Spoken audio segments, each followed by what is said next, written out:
তরুণদের বলতে চাই, যুবকদের বলতে চাই, আর বাতিলের পেছনে ঘুরো না, আর তোমার ওই সব নেতাদের পেছনে ঘুরো না যারা নিজেরাও নামাজ পড়ে না, তোমাকেও নামাজের কথা বলে না।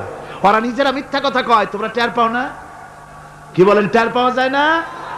মারামারি করে নিজেরা আর বদনাম দেয় অপরের উপরে। চোখের সামনে যারা এরকম পারে, চোখের সামনে যারা এরকম পারে, তাহলে রাত দিন 24 ঘন্টা তাদের আমলটা কেমন?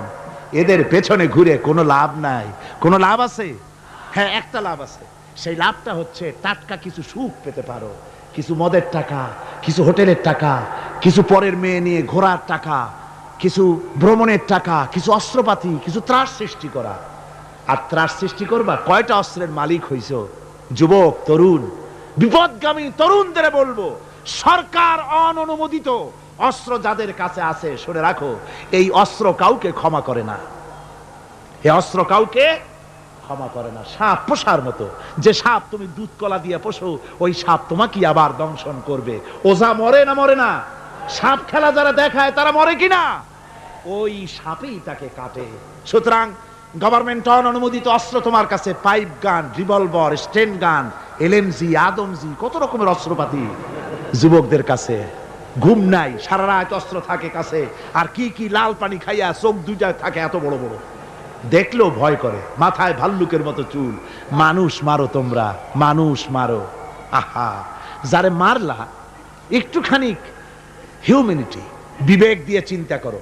যাকে মেরেছ ওই রাত্রে তার বাড়ির কাছে যাও, ওই রাত্রে গোপনে তার বাড়ির কাছে গিয়ে দেখো তার মা কিভাবে তার সন্তানের জন্য কাঁদতেছে, মায়ের কোলটা খালি হয়েছে বলে কিভাবে কাঁদতেছে, তার বাবা কিভাবে কাঁদতেছে, তার বউ থাকলে কিভাবে ছটফট করতেছে, তার কলিজার টুকরা সন্তান থাকলে কিভাবে আব্বা আব্বা বলে কাঁদতেছে।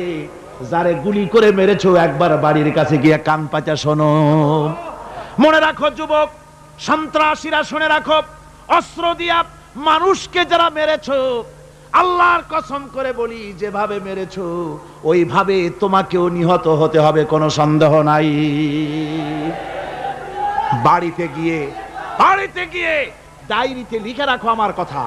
থামুন, বাড়িতে গিয়ে ডায়েরিতে লিখে রাখুন, ডায়েরিতে লিখে রাখো, যদি তুমি কাউকে হত্যা করে তার বউকে যদি বিধবা বানায় থাকো, তোমার বউ বিধবা হবেই, কোনো সন্দেহ নাই। তুমি যদি কারো ছেলেকে এতিম বানায় থাকো, তোমার ছেলেকে আল্লাহ এতিম বানায় রাস্তায় ভিক্ষা করায় ছাড়বেন। তুমি যদি কারো বাপকে মাকে কাঁদায় থাকো, আল্লাহ রাব্বুল আলামিন তোমার মা বাপকে কাঁদাবেন। তুমি যদি বেয়নটের খোঁচা দিয়া, ড্যাগারের খোঁচা দিয়া একটা মানুষকে যদি বুক ফেড়ে থাকো, তোমার বুকটা ঝাঁঝরা করে দেওয়ার মতো অস্ত্র আল্লাহ তৈরি করে রেখেছে। বিশ্বাস করো, বিশ্বাস করো। অননুমোদিত অস্ত্র থানায় জমা দিয়ে দাও, মসজিদে ঢোকো, নামাজ পড়ো, চরিত্রবান হয়ে যাও। তোমাদের প্রতি আমার উদাত্ত দাওয়াত, আমার বুক ভরা দরদ। তোমাদের বিরুদ্ধে আমাদের কোনো বিদ্বেষ নাই, হিংসা নাই, আছে কলিজা বড় দরদ। দেখতে পাচ্ছি জাহান্নামের দিকে যাচ্ছ। এ পথটা কোন দিকের পথ? জোরে বলেন, কোথার পথ? ওই নেতাদের পিছনে আর চলো না, তওবা করো। ওই নেতাদের পিছনে আর যাবে না যারা তোমাদেরকে টাকা দেয় আর অস্ত্র দেয়, যারা তোমাদেরকে মদ দেয় আর নারী দেয়, ওদের পেছনে আর চলবে না। ওয়াদা করো। যুবকরা কি পারবে ওয়াদা করতে? ওই সব নেতাদের পিছনে জীবনে আর যাবে না, ওয়াদা করতে পারো? হাত উঁচু করে দেখাও যুবকেরা।